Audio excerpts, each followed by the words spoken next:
I am happy to join with you today in what will go down in history as the greatest demonstration for freedom in the history of our nation.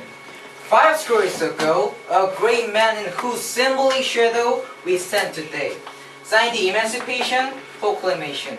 This document became a great beacon, light of hope to millions of human slaves who had been seared in the flames of withering injustice.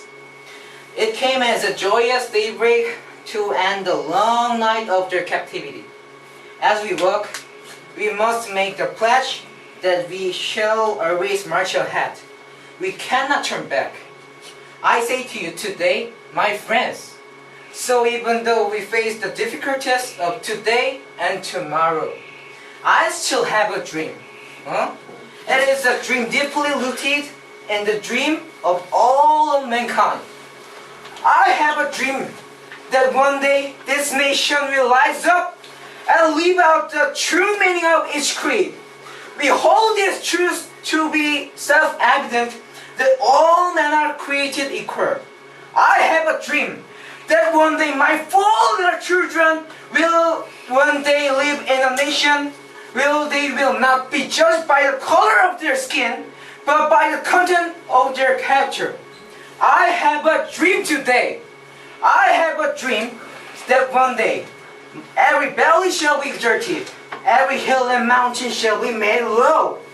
The roof places will be made plain, and the crooked places will be made straight. And the glory of the Lord shall be revealed, and all flesh shall see it together. Let freedom ring from every hill and molehill of the world.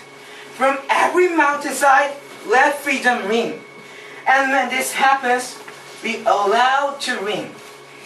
When we let it ring from every village and every hamlet, from every state and every city, we will able to speed up that day we all got children, black men and white men, Jews and Gentiles, Protestants and Catholics, will be able to join hands and sing in the words of the human preacher, fearless, fearless, we are fearless.